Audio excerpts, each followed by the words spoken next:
जय श्री माता जी। सभी सहयोगी भाई बहनों का आज के ध्यान सत्र में हम स्वागत करते हैं। कलेक्टिव बंधन।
तीन महामंत्र, उसके पश्चात श्री गणेश मंत्र।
परम पूज्य श्री माता जी कृपावंत होकर हमें ध्यान में संतुलन प्रदान कीजिए।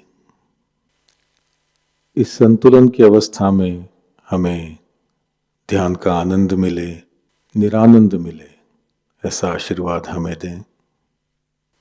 परम पूज्य श्री माता जी, आपकी कृपा में इस संतुलन की अवस्था में हम अपनी ध्यान की गहराई में उतर सके, ऐसी स्थिति हमें प्रदान कीजिए।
इसी ध्यान की अवस्था में हम परम पूज्य श्री माता जी की अमृतवाणी आत्मसात करेंगे।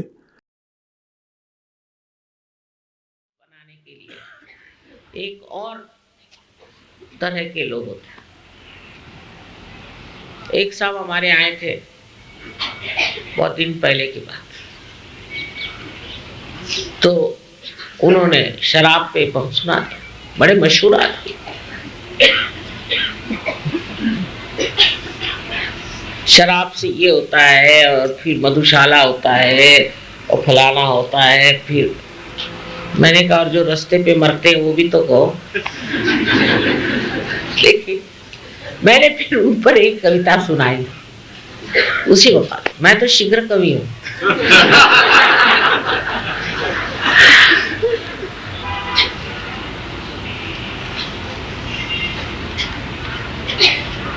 मैंने कहा क्यों न प्याला झूमता है, पी वही मदहोश हाला। प्याला क्यों नहीं झूमता, वो क्यों नहीं झूमता, और तुम क्यों झूमते हो? तुम तो प्याले से भी कमजोर।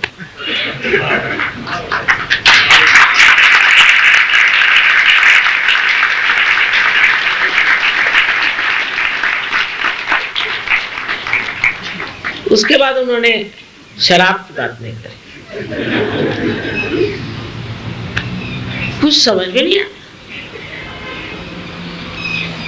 जब बीवी मर गई तो उसका सुनाया उन्होंने, उस पे एक कविता बना, और सुनते हैं 15 दिन बाद दूसरे शादी भी कर ली, फिर उस पे दूसरी कविता बना दी। जैसा मौका लग गया वैसे। इस प्रकार अपने देश में बहुत सस्ते टाइप के कवि पैदा हुए, और विशेषकर वो कवि जो कि भगवान सब चीज में घसीटते हैं, और परमात्मा को मनुष्य के जैसा दिखाते हैं, ये तो महापाप। और उन पे शारदा देवी की जो भी कृपा है वो महाकाली के दरवाजे में जाने वाली है। माने विद्यापति साहब देख लीजिए, अब राधा और कृष्ण का पता नहीं क्या श्रृंगार सजा रहे। अरे उस कृष्ण को कहाँ टाइम, उस राधा को कहाँ टाइम कि श्रृंगार श्रृंगार करें। सारे विश्व की जिसको चिंता, और राधा, रा माने एनर्जी और धा माने धारने वाली, उसको क्या ये सब दुनिया भर का रोमांस करने की फुर्सत है। अब डाल दिया उनको रोमांस। यहां तक कि वाजिद अली साहब, जिनके 165 बीवियां थे, तो भी वो साड़ी पहन के और राधा बनते थे और कृष्ण के साथ नाचते थे। क्या अब ये रोमांटिक पना जो है, इसमें कोई अर्थ नहीं, बेकार की बात है। साधु संतों को इससे क्या मतलब? वो तो कबीर को भी लोग कहते थे, कबीर ने कह दिया कि सैया निकस गए मैं ना लड़ी थी। अरे वाह, सैया निकस गए मैंने क्या कि प्राण निकल गए। खुसरो ने लिखा छाप तिलक सब दीनी तो से नैना मिला। अब वो सूफी आदमी उस किससे नैना मिलाता है सिवाय परमात्मा। छाप माने मुसलमानों की पहचान और तिलक माने हिंदुओं की। सब मैंने छोड़ दिया तुझसे जब मैंने आंखें। उन्होंने देहाती भाषा में, इस तरह की भाषा में लिखा जैसे मेरा नैहर छूटोरी जाए। अब क्या वो बहुरानी थी क्या वो नैहर छोड़ने के लिए? क्योंकि गहराई नहीं है। तो सूफियों को भी हम सोचते हैं कि कोई फिल्म स्टार के फिल्मी गाने गा रहे हैं, गहराई नहीं ना, समझ नहीं।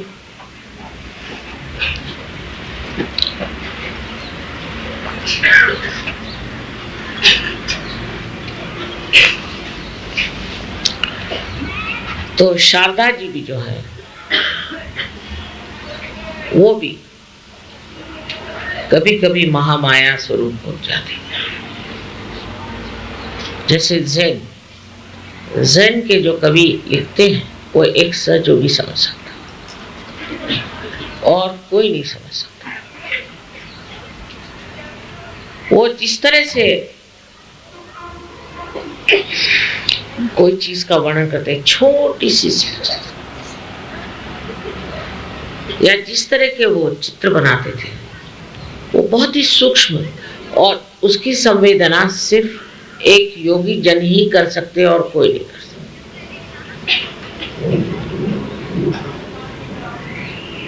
अब कव्वाली में लोग मुजरा गाते और मुजरे में कव्वाली। ये कोई शारदा देवी का आशीर्वाद है।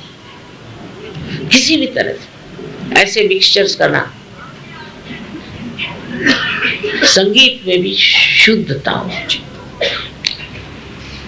अब संगीत में भी देखते हैं कि उसमें जापानी भी ले आते हैं और अंग्रेजी भी ले आते हैं और सब ले आते हैं, क्योंकि शुद्ध संगीत गाना नहीं आता तो और मिला मिला के मिलावट करते चलो।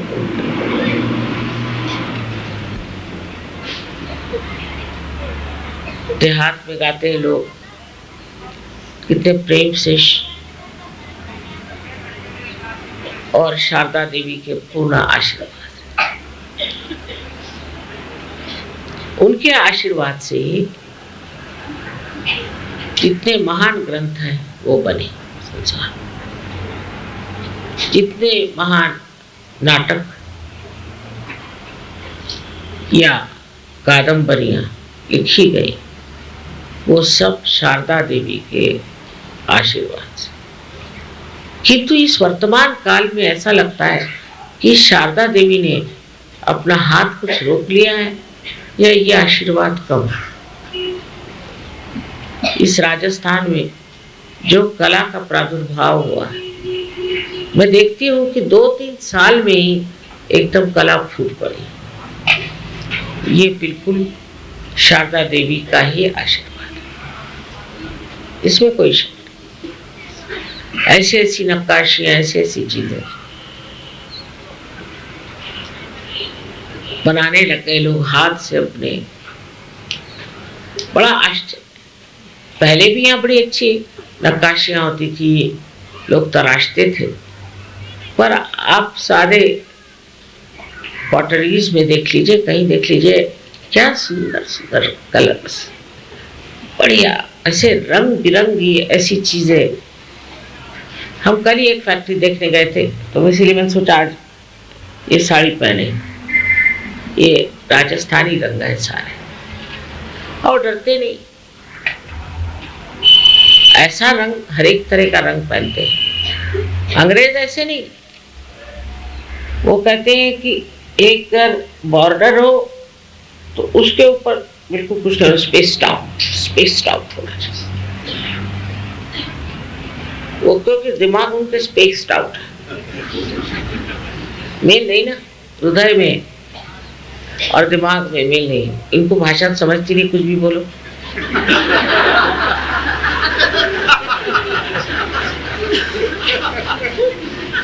अब जब हृदय और दिमाग एक होगा तब लोग समझेंगे ये चीज क्या है, कि जिसे अंग्रेजी में एक्सुबरेंस कहते हैं। हमारे खुशी के जो आनंद समाया ये रंग बन के जब फैल जाता है, ये अपने ही देश में होली हो सकती है और किसी देश में।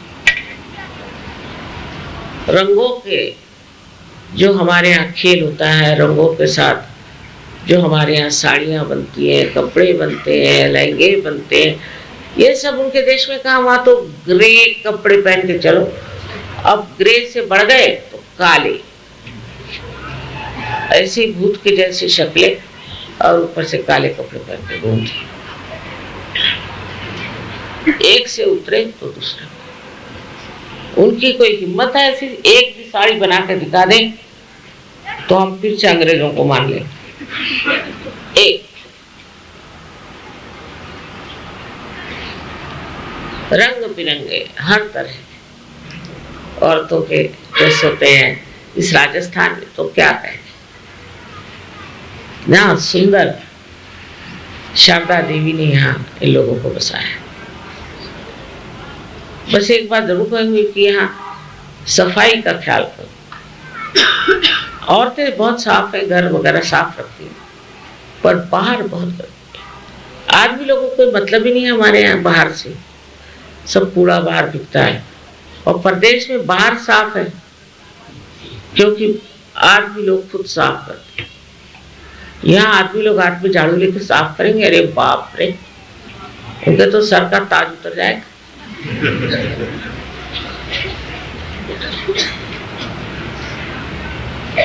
तो सफाई और व्यवस्थितता ये भी शारदा देवी का ही आशीर्वाद है। औरतें तो अपना घर वगैरह बहुत सुंदर साफ सजा के रखते हैं, किचन सजा के रखते हैं, देखते हैं, पर आंगन से बाहर हुए कि आदमियों के सब वहां मुझे सर नजर आते। अगर ऐसी प्रथा हम सीख ले अंग्रेजों से कि वो सब आदमी मिल करके संडे के रोज इसका जलसा मनाते हैं,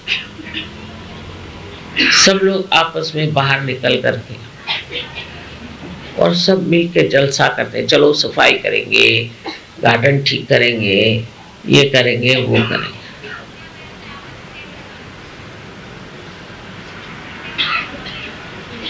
पर हमारे यहाँ नौकर चाकर, तो हम क्यों करें, नौकरों से करो।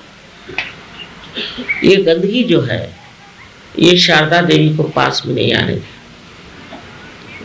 वो हटी रहेगी। बहुत जरूरी है कि सफाई करनी चाहिए और सफाई भी सुचारू रूप से आर्टिस्टिक होनी चाहिए। यहाँ तो बहुत ही कला का प्रारूप। अब ये कोई सोच भी नहीं सकता, ऐसी चीज और कहीं बन ही नहीं सकती जो आपने बना कर रखी, असंभव। लेकिन है, कला है, आपके पास सब कुछ है, पर इस मंडप तक, पूजा तक, और उसके बाद तो सीमा में आप बांध नहीं सकते। शारदा देवी को वो असीम, और उनकी कृपा असीम तक चलती। आप कहें कि बस हम तो शारदा देवी की पुजारी हैं, हमारे घर तक, तो ऐसी बात है। वैसे बहुत ही कलापूर्ण यहाँ के घर, बहुत सुंदर। इतने सुंदर घर आपको मेरे ख्याल से हिंदुस्तान में कहीं नहीं मिलेगा।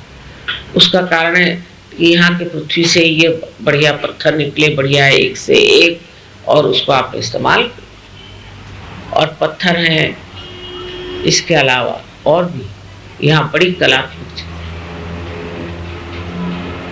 इतनी कलात्मक चीजें इस धरती ने आपको दी। ये भी शारदा जी की कृपा से कि आपके अंदर ये शक्ति आई कि इन पत्थरों को आप तराशें और उसका कुछ उपयोग करें।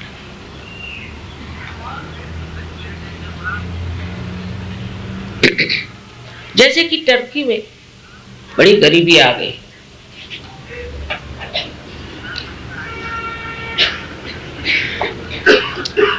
और बड़े कलात्मक लोग, कुछ मेरी अकल में नहीं आया कि इतने कलात्मक लोग हैं और इनमें इतनी गरीबी क्यों आ गई, आखिर क्या बात।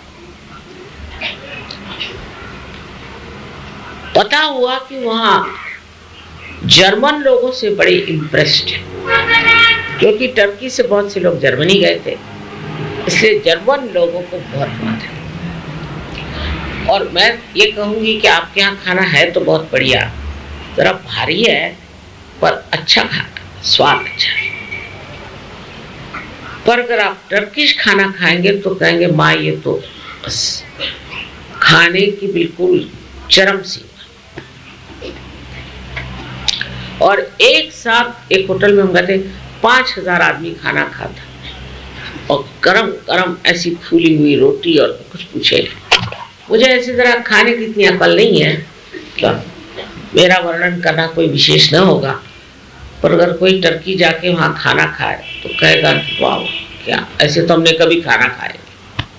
मेरा जो भी, इतना अच्छा वहाँ खाना मिलता है कि परदेश से लोग आकर के खाना खाए।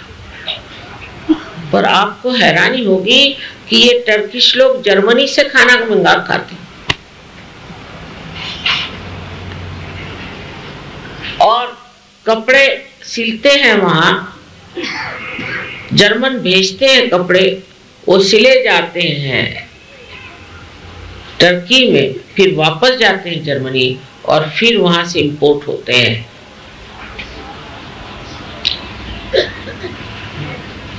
वो अपने यहाँ भी है काफी ये बीमारी कि इंपोर्टेड चीज, ये हमने इंपोर्टेड लाया, इंपोर्टेड। इंपोर्ट करने से जैसा इस देश में कुछ भी नहीं है, एकदम रद्दी लोग। क्या बनाते हैं वहां, अच्छा घड़ी बनाए, ये तो गुलामी की चीज, बेकार। अपने देश में जो चीजें बनती हैं उसका क्या कहें। उनके यहाँ जो पॉटरी बनती है टर्की में, आपको दुनिया में ऐसी पॉटरी मिले, चाइना से भी बेटर। लेकिन उनके रोजनथाल के डिनर सेट में खाना खाते हैं, तो आप गरीब नहीं होंगे तो क्या होंगे। और कल हम लोग बड़े गरीब हो गए, कहा और जाओ अब जर्मनी में जाके भीख मांगो। वो भी अच्छा रहेगा। तो शारदा देवी की जिस देश पे इतनी कृपा है, उनको क्या जरूरत है परदेसी चीजों को इस्तेमाल करने की।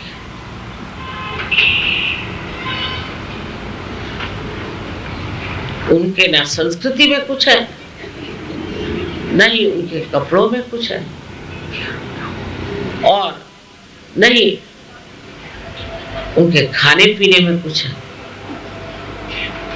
सब टीम का खाना खाते हैं सुबह से शाम तक, ताजी सब्जी वहां मिलती नहीं। अब कांटे चम्मच से खाए बगैर आजकल लोग सोचते हैं कि आप देहाती हो।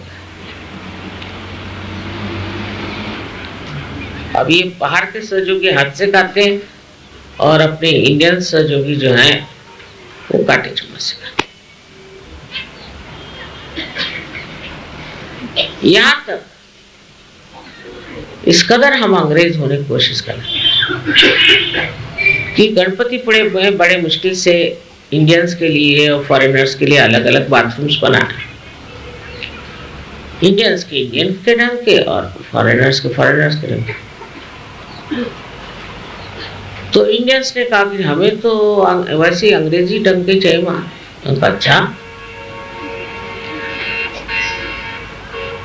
अंग्रेजी ढंग के आपको चाहिए, और फॉरेनर्स बहुत खुश हुए कि हिंदुस्तानी ढंग के आपको, वेरी क्लीन, मतलब वेरी क्लीन, वो बहुत खुश है। लेकिन हिंदुस्तानियों को तो अटैच्ड चाहिए। पहले जाते थे जंगलों में और अब अटैच्ड।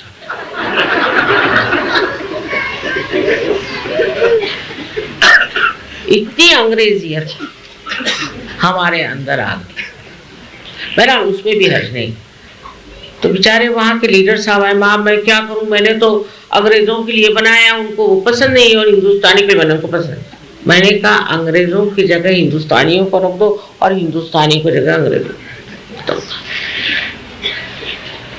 सोल्यूशन तो निकल आया, लेकिन मेरे दिमाग में ये बात आई कि ये अच्छी बात है।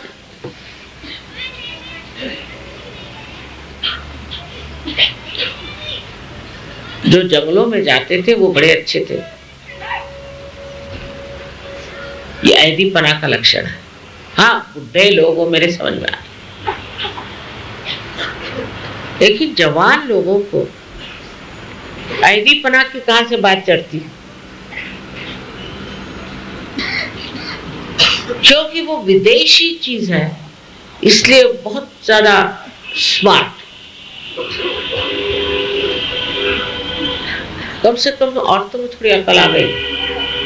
पहले मैं नायलॉन की साड़ियाँ हमारे घर वालों के लिए लाती थी तो बहुत खुश होती थी। उनका माँ हम तो अपनी यहाँ की साड़ियाँ पहने, या हमें नहीं पसंद।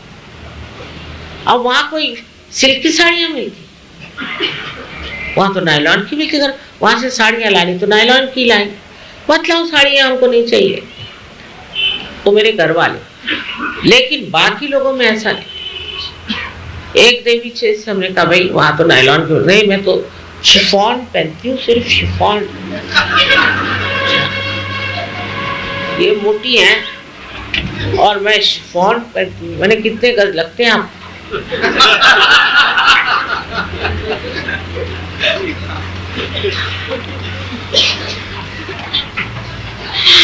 और इस कदर हम लोगों में जो पहले की औरत की शालीनता थी, वो पैसा को बचाती थी, रोकती थी।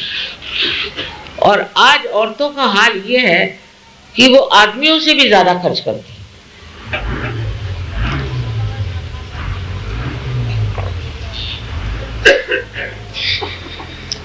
कहीं हेयर ड्रेसर के पास जाओ, नाखून कटवाने तक पता नहीं क्या क्या। अमेरिका में एक आर्टिकल निकला था बहुत अच्छा कि आजकल इसलिए डिवोर्स हो रहे हैं क्योंकि हेयर ड्रेसर आ गए। कुछ मुझे संबंध समझ में नहीं आया। पहले ऐसे आदमी किसी एक औरत पर गर्व फिदा हो जाए तो वो उनके हेयर ड्रेस पे होते। अब दूसरे दिन का हेयर ड्रेस बदल गया तो इसका भी मन हट गया।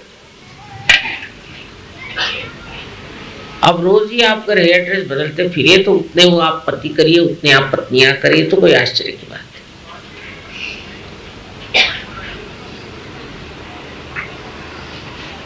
उनसे पागलपन सीखने की अपने को जरूरत नहीं।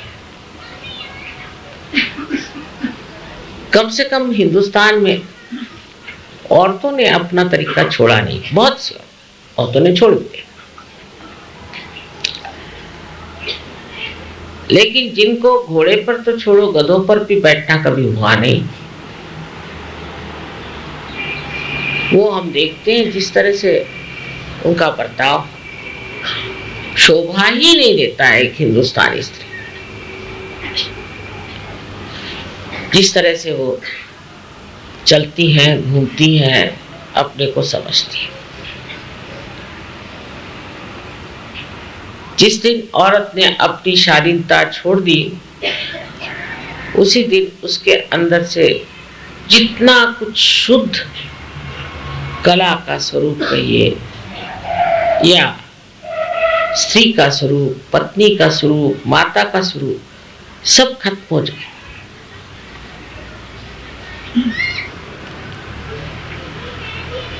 ये शारदा देवी की कृपा में रहने वाले सब लोगों को पता होना चाहिए। एक कहावत है, art is in hiding the art.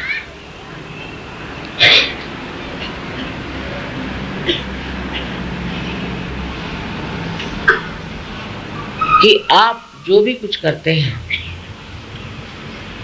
उसमें दिखावे की जरूरत नहीं और उसमें शोबाजी की जरूरत है, किंतु आप जो कुछ भी करते हैं, पहनते हैं, वो ओढ़ते हैं। अगर आपको शारदा देवी की पूर्ण मेहरबानी चाहिए तो दूसरों के लिए करिए, अपने लिए। दूसरे क्या करें? तो लोग कहेंगे कि हाँ एक एक्ट्रेस बन के घूमेंगे तो सब लोग हमें देखेंगे और क्या, हम तो बहुत पॉपुलर हो जाएंगे। नहीं, मैंने देखा है जितने भी एक्ट्रेस लोग हैं उनका नाम ऐसा लोग लेते हैं जैसे कोई रास्ते पे खड़ी औरत, उसकी कोई इज्जत, नुमाइश की चीज। सारी चीज में भी शारदा जी का एक आवरण होना चाहिए। संगीत आपको मालूम होना चाहिए, चाहे देहात का ही। ऐसे भी लोग मैंने देखे हैं कि जो औरंगजेब से भी पढ़े, उन्होंने संगीत जानते नहीं लेकिन बोलेंगे बहुत। एक साहब बड़े अपने को संगीतकार समझ के बैठे, भलती जगह समदे फलती। मैंने कहा है कौन महाराज? अरे इनका बड़ा भारी एसोसिएशन संगीत पर। अच्छा, तो कहते अच्छा अभी इन्होंने गाना गाया था, अब बाजा भी बजा रहे थे। वाह वाह। तो इनसे ये कहिए कि ये दरबारी गा। तो मैंने दरबारी तो गा चुके भाई, अभी दरबारी गा चुके, आप कह दरबारी गाएं।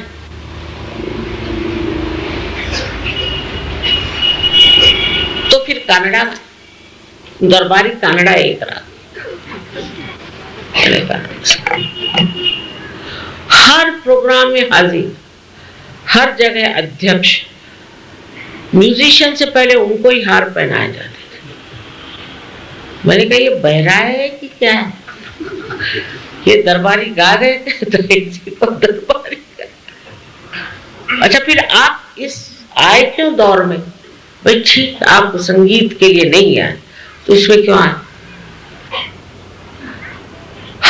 में मास्टर। एक देवी जी थी, वो तो पता नहीं क्या थी अपनी गवर्नमेंट में, और उनके बाल पक गए, पर वो कला वाला कुछ नहीं जानती, कला की सूक्ष्मता कुछ नहीं जानती, और बड़ा नाम साहब को बड़ा।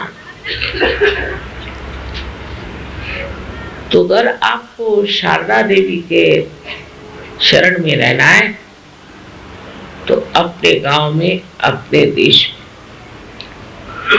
जो कुछ होता है और जो कुछ आज तक उन्होंने बनाया है, लोगों ने, कलाकारों, उनकी इज्जत करी। अजंता नहीं देखी पर स्विट्जरलैंड जरूर जाए। अजंता जैसी चीज स्विट्जरलैंड के नाना के बाबा के दादा कोई नहीं बना सकता। स्विट्जरलैंड में देखने का क्या, पत्थर। हम तो स्विट्जरलैंड गए थे, अजंता नहीं देखे, आबू नहीं देखे। जो अपने देश के बारे में जानेगा ही नहीं, वो इस देश को प्यार कैसे। और जब कला चारों तरफ से इस देश में बह रही, चारों तरफ से बह रही, सो कला की तरफ रुचि रखना और अपनी देश की कला को पहले अपनाना चाहिए। नहीं तो वाकई में बेवकूफी की भी हद हो। एक साहब ने मुझे स्पेशल बुलाया, बहुत दिन पहले की बात है, 20 साल हो गए, अमेरिका से आए। आप माता जी जरूर आए, उनकी बहन हमारे सहयोगी थी। आप एयरपोर्ट से जाने से पहले मैं आपको एक चीज दिखाना चाहता हूँ। अमेरिका से लाए, मैंने कहा पता नहीं क्या लाए। मैं वहां गई, देखती क्या, वो एक पंप लेके आया और एक बलून में भरने लग गया। कहीं क्या दिखा रहा है, उसका सोफा बन गया। चले देखिए,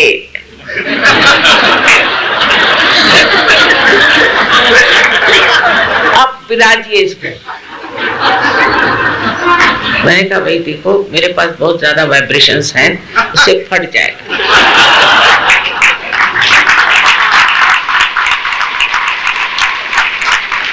मेरे लिए कोई तखत बिछा दो तो उस पर मैं बैठ जाऊंगी भैया, मेरे बस का नहीं। तो मैं जमीन पे बैठती, मैं अपनी देसी हिंदुस्तानी मोटी औरत हूँ, मेरे बस का। अरे कहले आपको कोई इंप्रेशन ही नहीं पड़ा। मैंने कहा इंप्रेशन अभी पड़ा है, पर जब इस पे से मैं गिरूंगी तो डिप्रेशन हो जाएगा। मारे बैठे, कहा कला क्या चले। सो इस भारतवर्ष की जो देवी की कृपा है, उसे आप अपने नजरों से देखिए, उसको समझिए, उसका आनंद उठाइए। फिर नाट्य कला है, बंगाल में और महाराष्ट्र में नाट्य कला बहुत ऊंची है। लोग सिनेमा नहीं जाते, नाटक में जाते। महाराष्ट्रीय नृत्य आप लोगों जैसे रईस नहीं है, पर 5 रुपए का टिकट हो चाहे 7 रुपए का हो, वो जा करके नाटक देखते।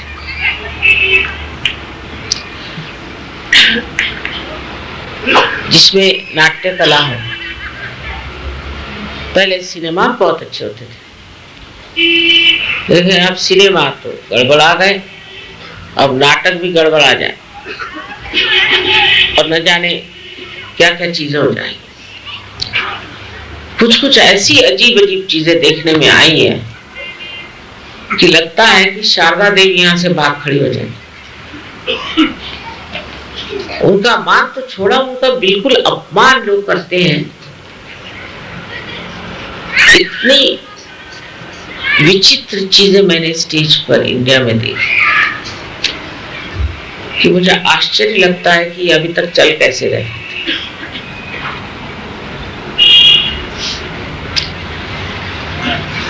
अब उन्होंने कहा है कि फिल्मों में से हम निकाल देंगे ये वो।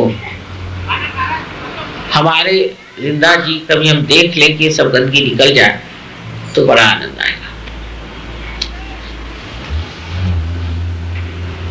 तो इंडिया की जो आर्ट है वो सुबह जैसे आप चाइनीज आर्ट देखिए तो सिंह जैसे एक भूत के जैसे बना चाइनीज, और इजिप्ट के आर्ट देखिए तो सब डेड, उनके ममीज बनाएंगे, कहीं कुछ बनाएंगे, आदमी ऐसे बनाएंगे कि जैसे कोई लाश खड़ी कर दी।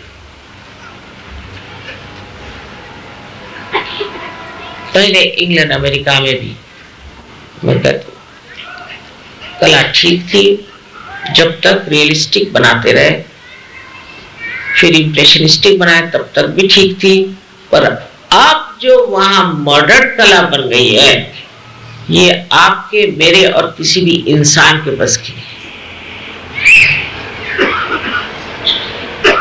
ऐसी विकृति आ गई है कि लगता है शारदा देवी वाकई भाग गई है इन दोषों से। और जितनी गंदी और जितनी उल्टी सीधी और जितनी अधर्मी पिक्चर बनेगी उतना ही उसका दाम लगेगा सिनेमा में।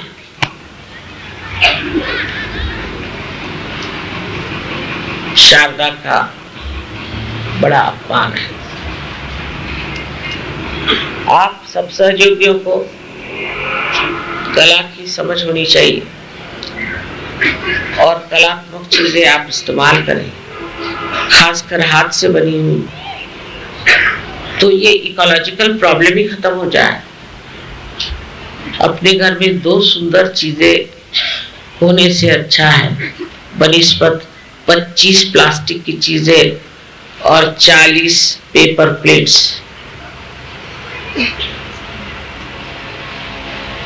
ये अपनी भारत की संस्कृति जिसके रोम रोम में शारदा का प्रकाश।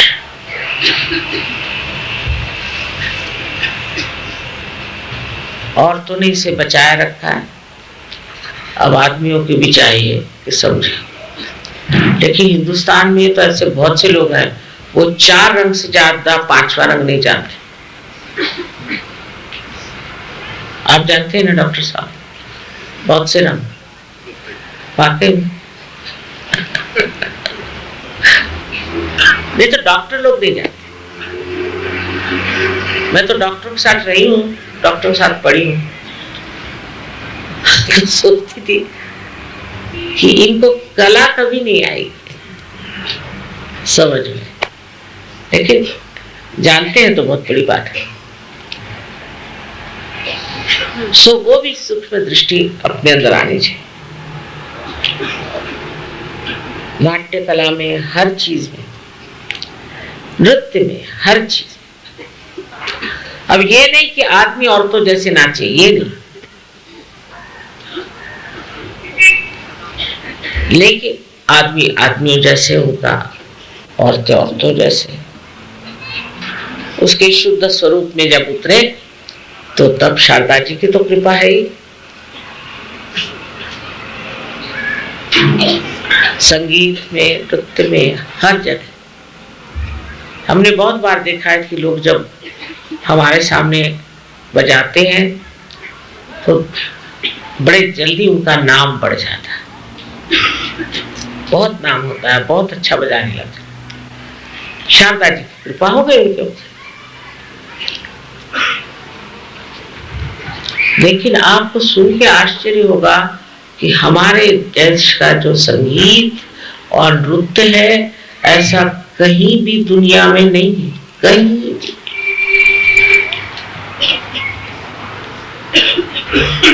इस तरह अब तीसरी जो हमारे अंदर शक्ति है त्रिगुणात्मिका, तीसरी शक्ति वो महालक्ष्मी की शक्ति। अब लक्ष्मी जी की पूजा तो अभी करके आए टर्की में, वहां गरीबी आ गई इसलिए, पर जब तक वो जर्मनी से सामान मंगाना बंद नहीं करेंगे तब तक उनकी गरीबी नहीं जाने वाले। कहले हमको उसी का टेस्ट हो गया। मैंने कहा वाह भाई, अब भूखे मरोगे तो क्या होगा। तो वहां मैंने सोचा लक्ष्मी जी की पूजा हो जाए, तो वहां हो गए, दिवाली वहीं हुई। अब महालक्ष्मी की जो पूजा है ये सिर्फ साधकों के लिए। जब लक्ष्मी जी का पूरी तरह से उपभोग ले लिया और बहुत हो गई लक्ष्मी, जैसे बुद्ध को हुआ था, महावीर को हुआ, तो उपरति आ गई। और उपरति आने के बाद में वो परमात्मा को खोजने निकले। ये जो खोजने की शक्ति है, ये महालक्ष्मी शक्ति है। अब महालक्ष्मी का टेम्पल है अपने कोल्हापुर में, हुआ, तो वहां ये जोगवा गाते हैं कि हे अम्बे तू जाग, हे अम्बे तू जाग। नामदेव ने लिखा 16वीं शताब्दी में।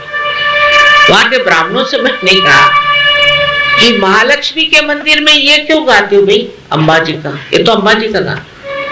पहले पता नहीं, अनादि काल से चल रहा है ये यहाँ पे गाना, जब से नामदेव हुए। तो अम्बा कौन है? पहले देवी है ना अम्बा भी। मैंने कहा आपको इतना ही मालूम? मैंने कहा कि आपको तो मैं नहीं समझा पाऊंगा, ये बड़ी मुश्किल है। फिर महालक्ष्मी के मंदिर में ही अम्बा जाती, वो कैसे? मध्य मार्ग जो अपना है वो है महालक्ष्मी का। उस मार्ग में आपकी सारी खोज, लेफ्ट की, राइट की, बुद्धि की, सब खत्म हो जाती है।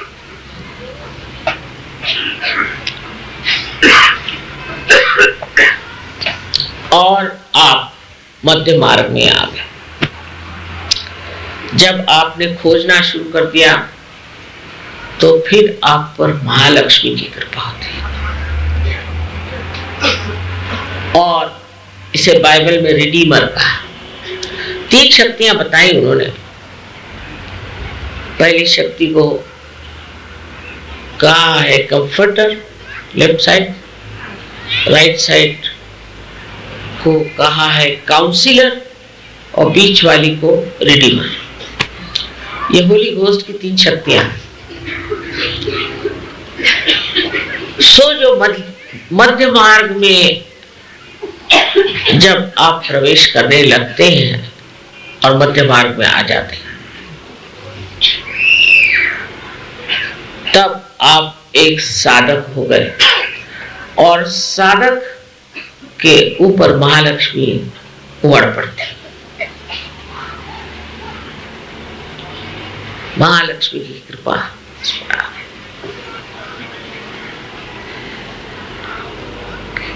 महालक्ष्मी की शक्ति में चढ़ना बहुत मुश्किल है, क्योंकि कभी मन लेफ्ट को जाता है, कभी राइट को जाता है, कभी लेफ्ट को जाता है।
जय श्री माता जी।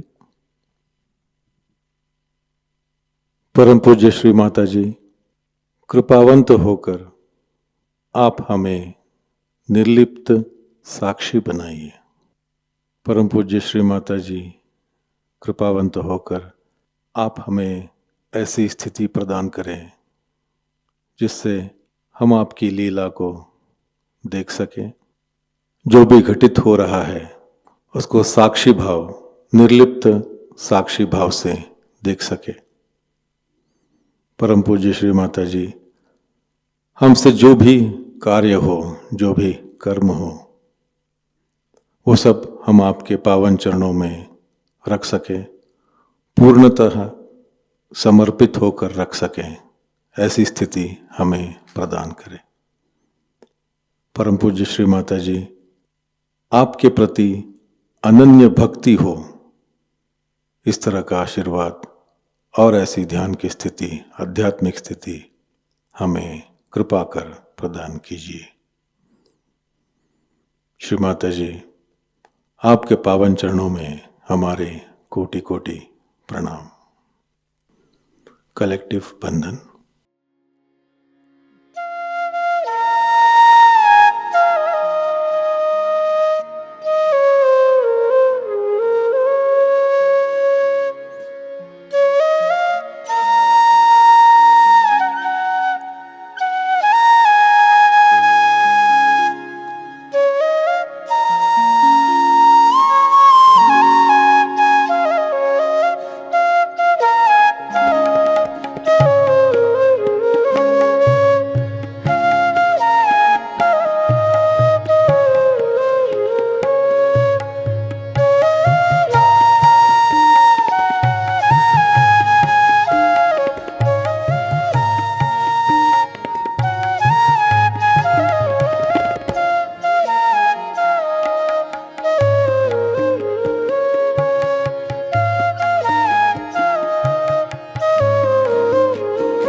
आज का ध्यान केंद्र यहीं पर संपन्न होता है। जुड़े रहने के लिए बहुत बहुत धन्यवाद।